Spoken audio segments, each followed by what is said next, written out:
Okay, so these both supposedly set the route. Welp. I think my previous logic applies. From a story perspective, I'm more interested to see where the Lavina narrative goes. And also, I think just in universe, it makes sense from like a character motivation perspective. Here we go. This could be a mistake. Lavina is a kind of a cold individual, so she may just completely cast me aside. But you'll never know if you don't reach out. I was always kind to her, so. Sara rubbed her hands as she walked, trying to massage away the marks that had been left by carrying something heavy and uncomfortable for too long. With her eyes downcast, she did not notice who precisely was nearby until she heard a voice call out. Sara? Lavina? Miss Herbert. Oh, sorry. The rebuke was swift, but just as quickly the frown of distaste smoothed and stilled.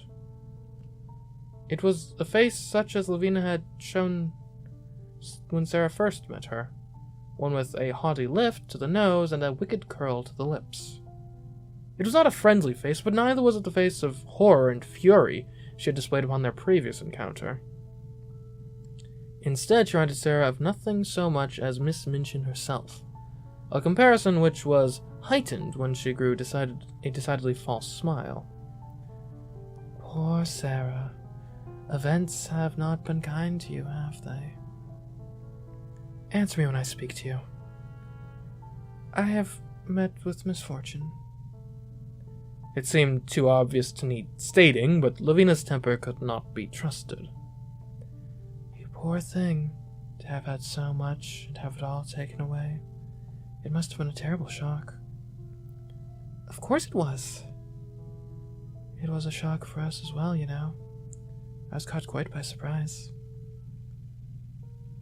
You must forgive me for my words the other week. They were uncalled for.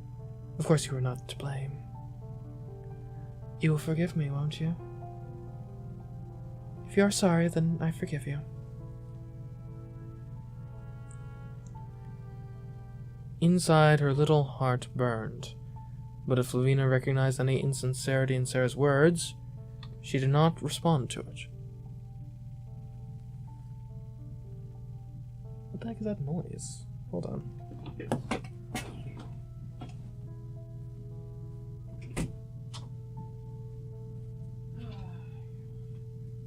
What? So loud.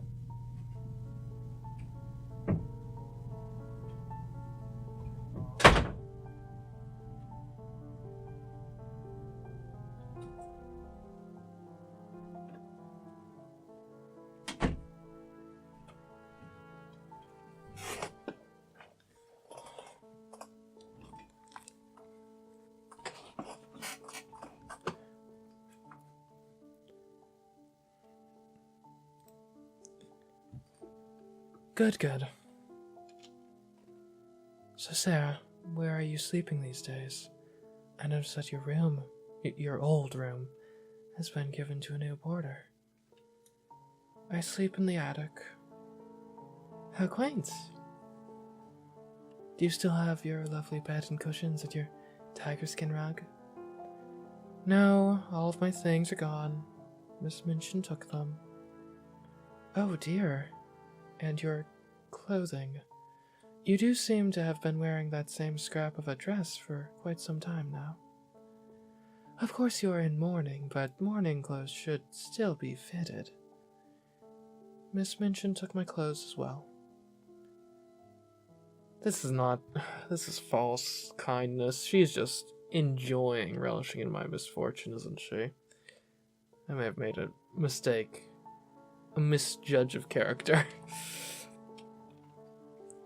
Lavina tapped her fingers against her cheek. Simply dreadful. And of course your maid, Mariette, has also left us. You should have nothing left then? Not one jot or title of all your precious past? Her eyes glittered like candles in the depths of a cave. Emily is all I have left. Emily, oh yes, your doll.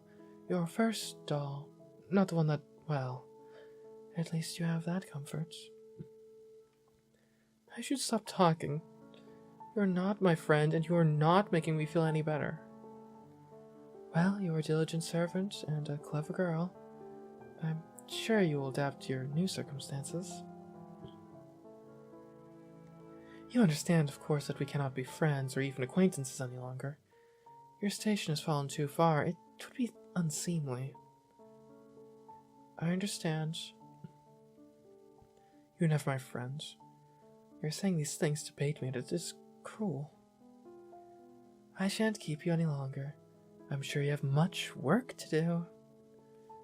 Yes, I do. Goodbye. There was no use in arguing with Lavina, or chafing at her rudeness. She would do as she chose, and nothing Sara said could affect it.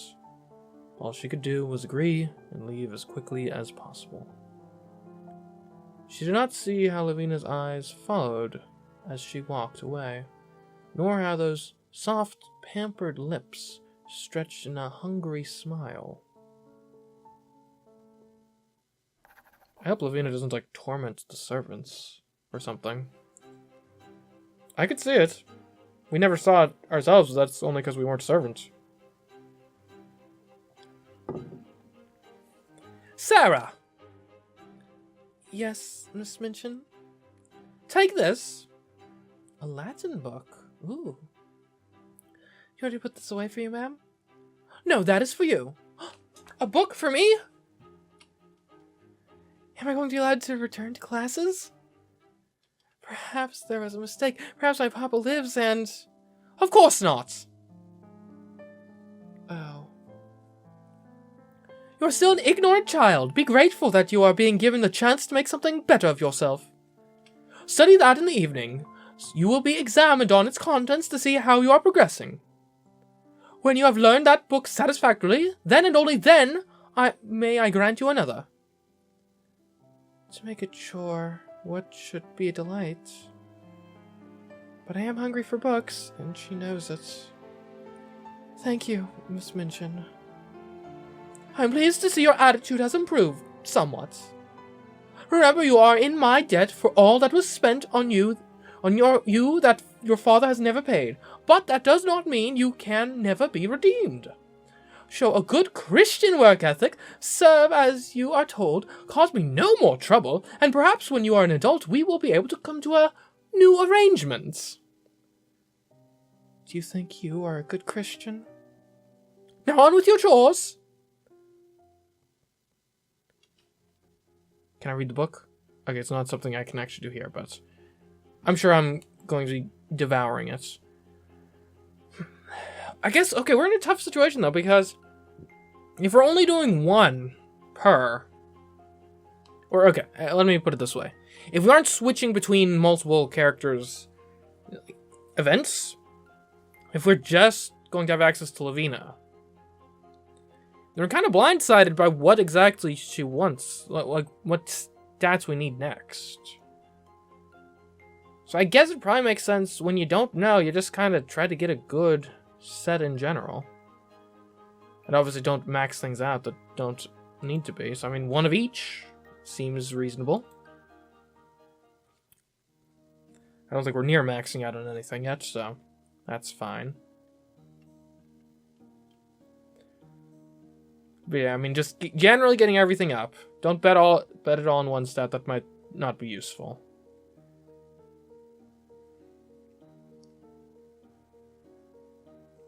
I guess we could also look for patterns, see if, like, the same stats keep getting used repeatedly. Sara's life was just as filled with people as it had always been. She lived in the same school, and the same faces surrounded her. And yet, it was a strange and lonely life. More often than not, there was no one at all that she could talk to. When she was sent out on errands and walked through the streets, a forlorn little figure carrying a basket or a parcel, she felt as if the crowds hurrying past her made her loneliness greater. When I was the princess, Sara, and I went out in the town in my carriage or walking with Mariette, and everyone liked to turn and smile at me. She had been a beautifully cared-for little girl, and such naturally attracted attention. Her bright, eager face, her picturesque clothing, all had been rare and pleasant to look at. No one looks at me now. No one seems to see me at all. There was unfortunately no shortage of poor and shabbily dressed children in the streets of London. What more was nothing remarkable at all. Even with the great shock of her change in circumstances, Sara's body had not ceased to grow. She had been allowed to keep only the oldest and least valuable of her clothing, which now fit quite badly indeed. As such, when it happened that Sara passed by a shop window with a mirror in it, she did not at first recognize the reflected girl as herself. Oh, Papa, what did you think of your little missus now? Okay, so now we're locked out of Becky. Okay. For hunger, for Lavina. Sure. Sara faced Lavina's door with a sense of trepidation. She had walked already from room to room along this hallway, gathering more items of clothing to weigh down the basket of laundry that she carried. Lavina's room she had bypassed as long as possible.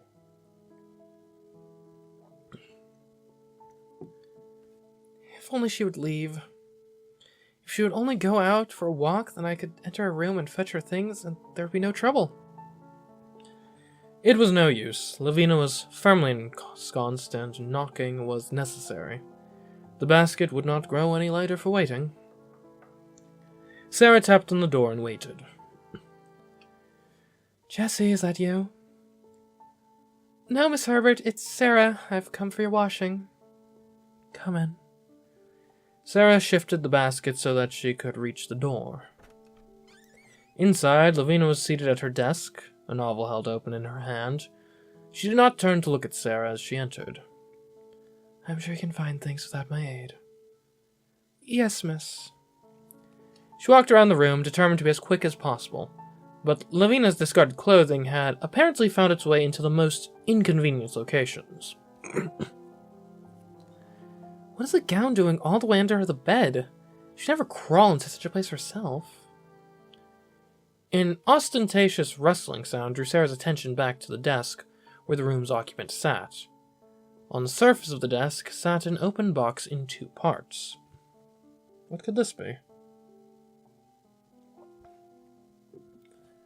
The top piece was decorated with a picture of a young girl, dressed in frills, holding a kitten to her cheek. The interior was packed with tissue paper. It was this that had rustled, and something else. Chocolates. It was a box of chocolates. Each one dark and rich, and doubtless decadently delicious.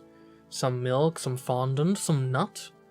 Sara's mouth watered even at this brief glance. Chocolates. Lavina turned her head and smiled lazily. You know, Lavina, when I was a proper young lady in training here, I found it to be the peak of virtue to share sweets with the servants. Why, I even shared a cake on a few occasions with Becky. It was a very kind thing to do, I think. She appreciated that kindness quite a bit. Not that I would beg for your chocolates, of course. I'm not that weak-willed. Oh yes, I bought a box of chocolates when I was out in the town.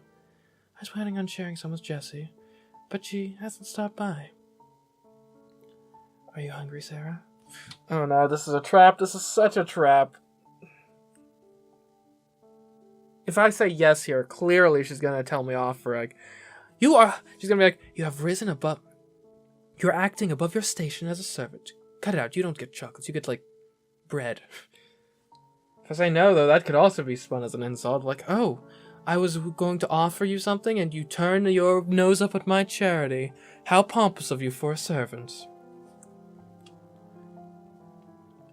Sara did not answer. She lowered her eyes. I ask you a question. Are you hungry? Yes. Would you like a chocolate? Yes.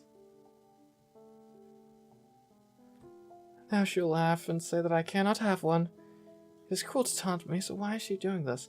Yeah, I kind of walked into that one. I mean, there's no good answer, though, because like I said, the yes is, oh, how dare you be so presumptuous, you servant. The no is, oh, you pompous servant, how dare you turn your nose up at my charity. I suppose when it got to the, do you want the chocolates question, I would probably say, if the young lady, or if the missus was so kind as to deign to offer me such charity, I would gladly accept it. Or something like that. I don't know. Of course, they're very expensive. We've no money with which to pay for them. I had heard that in English society it was considered vulgar to discuss matters of money. Lavina's eyes narrowed, and her book hit the desk with a thump. This is not society. Of course, you do have one item of some value left, don't you? We could make a trade. Really? I'm sure Sarah's not going to go for this. The fleeting joy, the fleeting pleasure, the pleasant taste of a single chocolate? For a priceless doll, the one thing I have left of my father? That could go on and last for the rest of my life? Surely not. Give me your doll, Emily, and I will give you a chocolate. Sarah's pulse clattered dizzyingly inside her. What was Lavina thinking? No. Don't you want a chocolate? Emily's worth more to me than chocolates. I suppose a single chocolate is not a fair trade. Give me your doll and I will give you the whole box. No! Why not? You said you were hungry. Were you lying to me? I am hungry, but I will not trade you, Emily. A stupid doll is more important to you than food? Without warning, Lavina grabbed the box of chocolates and hurled it into the fireplace, scattering the chocolates among the ashes. Oops. Oh well, I can always buy another. Do that then. Lavina rose from her seat, air hissing from her nostrils. You're a fool, Sara Crewe. You have no idea what is valuable in this world. You were never a lady. You were just a stupid child who believes in princesses and diamond mines. Didn't you believe in them too? They're nothing but fairy tales. There is no place for dreamers in this world, and that means there is no place for you. Lavina took a deep breath, calming herself, and sank back into her chair. She sat, hands on her lap, back perfectly straight, with a picturesque poise, and spoke. Get out. Yes, miss. Carrying the washing with her, Sara left the room. Whatever Lavina had wanted from her, she hadn't gotten it. I may have backed the wrong horse here. She's just kind of mean. Loves getting a rise out of me. Oh, dang it, I don't know Latin. Okay. Quintus Philus Est. I mean, Quintus, that's probably going to be something to do with 5. Philus Est. Or Phileas. Phileas. I feel like that sounds familiar. I don't know it offhand, though. Sara sat alone in her attic room, practicing the vocabulary from the Latin book she had been given. And look, I already know French. That helps when learning Latin, right? Metella mater pive est.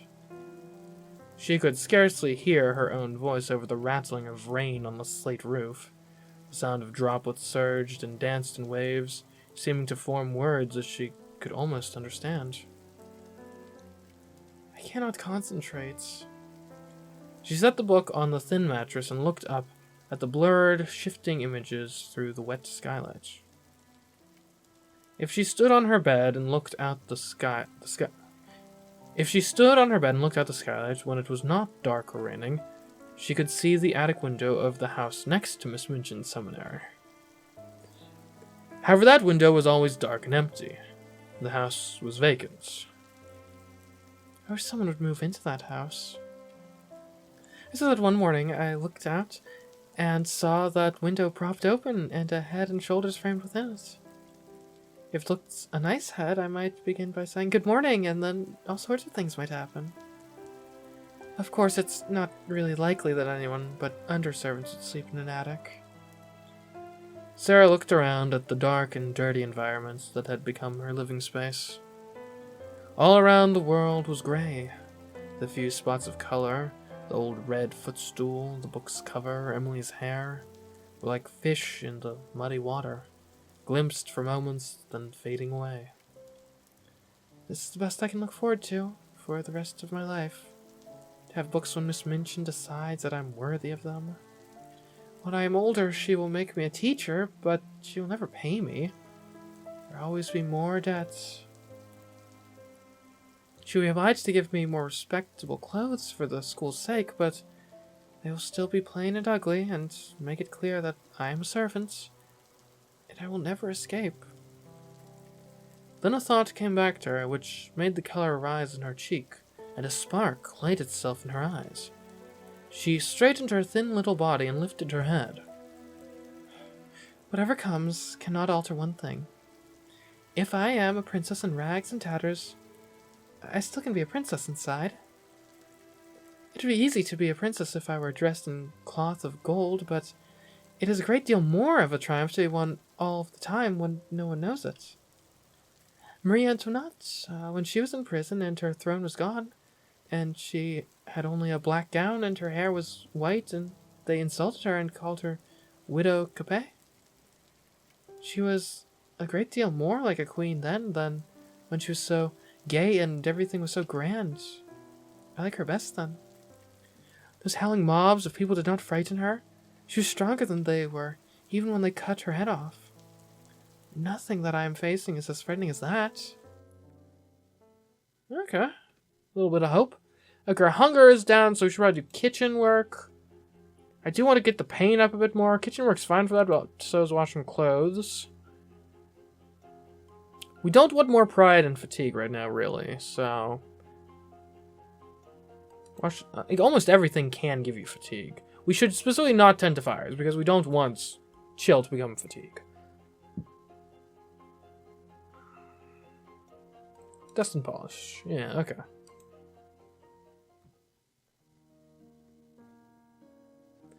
Yeah, because now we're sort of anticipating what types of scores we're going to be looking for. We don't have anything to reference, unless we miss on a week, but we don't want to miss on a week too often, because then we might not get all the way through the event chain before the game's over. Alright. Hunger. 3 hunger, 2 fatigue, 2 pride, 1 pain, 1 chill, 2 sorrow. Not bad. Sara, Lavina tells me that you have left the window in her room quite open all day long. Did I? I don't think that I did. But it doesn't matter. I'm sorry, Miss Minchin. It was an accident. Have you no thought for the weather? If it begins to rain, many of her belongings could be damaged, you stupid girl. You don't know what you're saying. You don't know that you're saying these things to a princess, and that if I chose, I could wave a hand and order you to execution. That's what you meant by being a princess inside? Huh. Yes, I'm sorry. I had better go and check that all the other windows are closed properly. I only spare you because I am a princess, and you are a poor, stupid, unkind, vulgar old thing, and you don't know any better. This is an interesting turn of Sara's character. Please excuse me, cook. A princess must be polite. Sara bobbed gently and walked out of the room. That girl smiles as if she hadn't even been scolded. Sometimes I cannot tell whether she hears me at all. It is as if she were living in another world. She's got more airs and graces than if she comes from Buckingham Palace, the young one. She drops them out the kitchen as if they were nothing. It is not a natural way for a child who has lost her only parent to behave.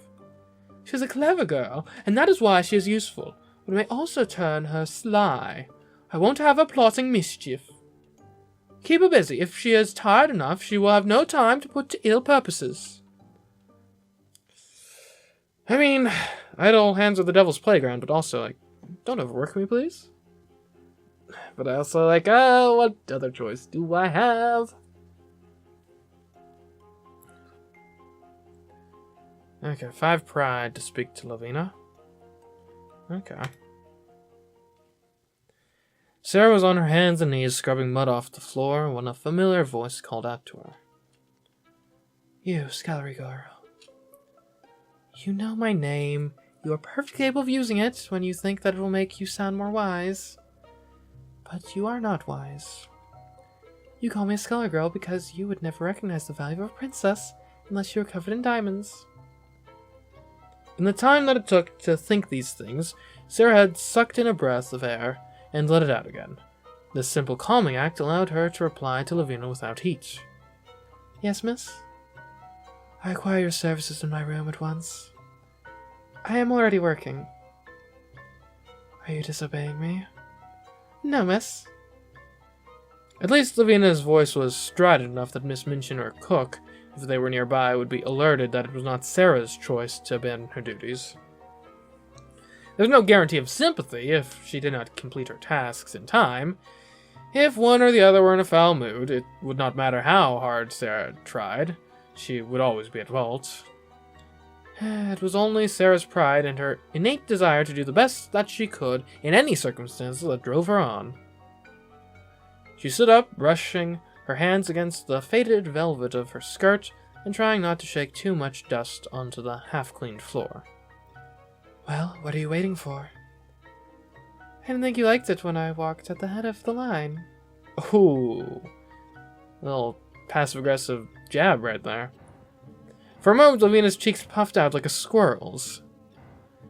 Perhaps because such an expression was unladylike, she soon replaced it with a smile. Of course. Follow me. Lavina's room did not appear particularly in need of care. The coals had not been overturned, the curtains had not been torn down. It was no more disorderly than any other girl's. Lavina raised her head, looking down along her nose at Sara. My bed is uncomfortable. I'm having trouble sleeping. I want you to fix it. So is it like a carpentry issue? Because that's not really my specialty. Well, what's wrong with it? How should I know? I am not a servant. Well, yes, but I'm just sort of a general housekeeping servant, albeit with a higher than normal formal education. But I don't really know much about woodworking per se. And the springs in your bed might be worn out. That could be the cause, maybe. We could try getting you a new mattress fitted. Sara looked carefully at the surface of Lavina's bed, in case some hidden danger lay concealed beneath the quilt. No obvious lumps. She ran her hand across and felt nothing unusual. I don't see anything wrong. Try harder. Or have you forgotten what a bed is supposed to feel like? I suppose this is as close as you get to one these days. Sara pushed her hand against the mattress. It felt firm but yielding. Certainly far more comfortable than the worn-out pad that served for her own bed. Nothing seemed wrong. Perhaps your pillows need fluffing. Oh, have you not been tending my pillows properly? That could be the problem. You won't even lift a finger, will you? Irritated by Lavina's demanding presence, in a hurry to return to her own chores, Sara seized the nearest pillow without a further thought and began to crush and beat it. She did not sense the trap until a spray of feathers burst onto the floor. What? She trapped the pillow? Oh no, you clumsy oaf. You've ruined it. Her teeth closed together in a fierce grin. You have ruined my pillow. You've made a terrible mess in my room. I am sorry. That's not good enough. You have to pay for what you've done. Lavina, why do you want this doll so much? Give me your doll and I will forgive you. Emily again? I won't. Do you want me to tell Miss Minchin what you've done? She'll box your ears. Fine, tell her. I still won't give you Emily. Lavina snatched the pillow from Sarah's arms, heedless of the traces of down fluttering about them. Then you have to pay me in some other way. You be my slave. You serve me morning and night. You don't have the authority to do that. Doing what? Doing whatever I say, all night long if I say you have to. Or else, give me your doll. You don't need a doll. Servants don't need toys. It was too strange. There seemed no purpose to Lavina's actions, nothing but cruelty. Why do you hate me so much? Why? Why? She thrust the pillow into Sarah's face, knocking her back onto the bed. You ruined everything. You stole my place. You took away my rights. You made me a laughingstock. You threatened my family. Sarah shoved the torn pillow off her face so that she could see. How could I have done anything to your family? Your ridiculous diamonds. But your family didn't have anything to do with... In a flash, she saw it. Lavina had been frightfully jealous of Sara after the announcement of the diamond mines, after her place as Miss Minchin's favorite had been well and truly lost. She would not have accepted that meekly. She would have fought tooth and claw to reclaim her superiority. You wrote to your father, didn't you? You tried to get him to invest in diamonds. My father's far too intelligent to be swayed by the fantasies of a silly little girl. Fantasies? So they were. Your father must have been as stupid as you are. He believed everything. Sara caught her breath, tears pricking at her eyes. She rose from the bed. My papa was the kindest, most generous father in the world. And if he believed in fantasies, then that is because fantasies are good and important. My father's a respectable gentleman who understands business and will not lose his head to childish nonsense. My papa listened to me. Does yours?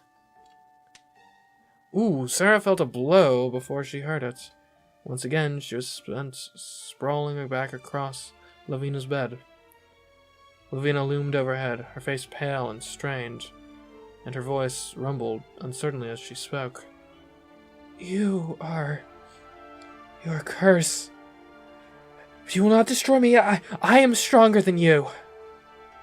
Sara rolled off the bed out of Lavina's reach, keeping her eyes on the older girl. She began to inch her way towards the door. Lavina looked around at the scattered feathers in increased disarray, as if unsure how it had all happened. You still owe me. Look what you've done! You owe me! I'll clean your room later, when you are feeling better. You better not tell any tales about this. Sara shook her head slowly. Who would I tell? With that, she made her escape.